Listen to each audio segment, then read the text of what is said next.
Salut les amis, très content de vous retrouver cette semaine. On va évoquer ensemble l'avenir et ce qui se trame autour du tout dernier volant qui reste à attribuer. Je parle évidemment de celui de Williams. Alors une place qui vaut cher puisqu'il y a quand même pas mal de prétendants et surtout dans une équipe qui prend au fil du temps de plus en plus de poids, c'est loin d'être négligeable. Alors on va essayer d'analyser tout ça ensemble, c'est parti. Alors déjà, la première chose qu'on peut relever, c'est que l'intérêt autour de ce deuxième volant, il est peut-être plus haut que jamais. Alors quoi qu'il arrive, une place en F1, ça vaut cher, dans tous les sens du terme d'ailleurs, mais c'est surtout que maintenant, quand on évoque Williams, on parle d'une équipe qui joue clairement le milieu de peloton, puisqu'ils sont aujourd'hui 7ème du championnat. Il faut pas oublier qu'en plus de ça, c'est Albon qui a inscrit tous les points, ce qui veut dire qu'il joue au classement qu'avec une seule voiture au final. On parle aussi d'un team qu'on retrouve régulièrement en Q3, donc ils sont clairement sur une pente ascendante, et ça aussi, ça fait partie de la cote d'une équipe. Et puis on s'inscrit de toute façon sur un projet à long terme. Chez Williams, on fait encore des sacrifices sur les évolutions, sur les directions que l'on prend, même encore sur 2024 pour voir plus loin, et jouer d'ailleurs de meilleures positions, notamment dans l'optique du futur règlement de 2026. Donc c'est aussi un signe fort qui marque un vrai tournant sur les dernières années où on misait plutôt sur les rentrées d'argent que sur la performance intrinsèque.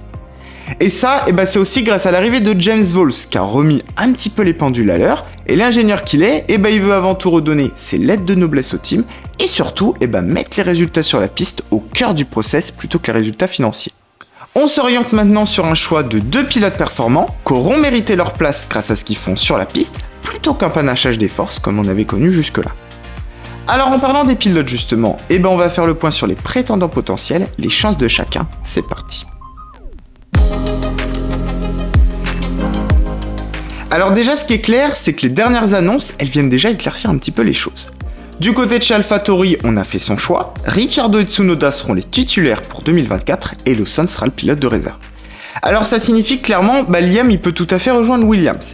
Sur le papier, c'est jouable, Albon d'ailleurs lui-même avait été prêté par Red Bull, on se rappelle, lors de sa première année de contrat, ce qui veut dire qu'un accord entre les deux équipes, il peut tout à fait se trouver.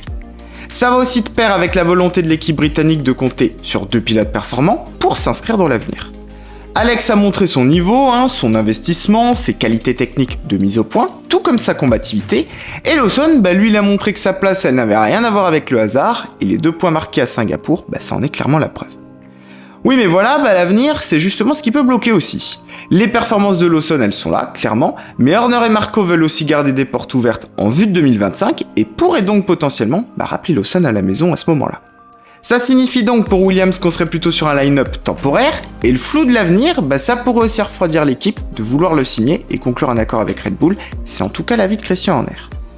Maintenant, il y a d'autres options qui s'offrent aussi. La première, c'est Mick Schumacher, mais la probabilité elle est de plus en plus faible. D'après ce qui se dit, Toto Wolff aurait fait des pieds et des mains pour lui obtenir le volant, mais la proposition elle a été rejetée par Williams.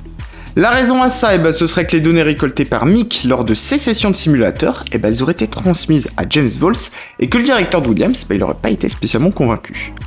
Alors de mon côté, même si je remets pas en doute le talent de Schumacher, je reconnais que je pense que c'est de toute façon pas la meilleure option pour l'équipe. Ses résultats en F1, ils ont jusque-là pas été spécialement transcendants, et en plus de ça, un an loin de la F1, ça pèse aussi dans la balance. Toujours est-il que visiblement, en tout cas on s'orientera pas davantage sur cette option. Autre possibilité qui est, elle, un peu plus probable, c'est Felipe Drugovich. Il était en lice pour le baquet chez Alfa Romeo pour remplacer Guan Yu Zhou, si le chinois était pas conservé l'année prochaine, mais du coup, c'est bien chez Williams qu'il pourrait maintenant trouver son volant. Alors c'est pas illogique, tout simplement parce qu'il faut quand même rappeler que Felipe c'est l'actuel champion en titre de F2, donc il a clairement pas volé sa place, et au-delà de ça, en tant que pilote de réserve chez Aston Martin, il a aussi pu parfaire sa connaissance du moteur Mercedes. Alors il a évidemment plus ou moins la même problématique que Schumacher, puisqu'il a été un petit peu éloigné du pilotage pendant un an, mais il a pu quand même faire quelques roulages en début de saison à Bahreïn, on s'en rappelle, et puis aussi à Monza, en EL1, pour le maintenir un peu dans le bain, et d'ailleurs, Wolff, il aurait été assez impressionné par ses essais. Puis au-delà de ça, sa saison F2, elle avait été vraiment solide, donc c'est quand même aussi justifié de ce point de vue-là. Après, il y aura forcément un petit temps d'adaptation, mais avec Albon comme référence et comme metteur au point, chez Williams, on aura donc, en tout cas selon moi, un line-up assez complet au final. Et vous, tiens, qu'est-ce que vous en pensez? Qui vous voyez chez Williams? Qui a sa place selon vous? Dites-moi tout en commentaire, et moi, comme d'habitude, vous le savez, je me ferai un plaisir de vous répondre.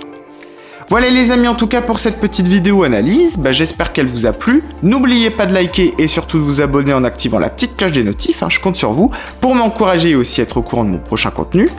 N'oubliez pas aussi que vous pouvez me rejoindre sur mes autres réseaux sociaux, notamment Instagram, alors n'hésitez pas. Nous en tout cas, on se retrouve très vite, alors d'ici là, prenez soin de vous et je vous dis à bientôt sur la chaîne.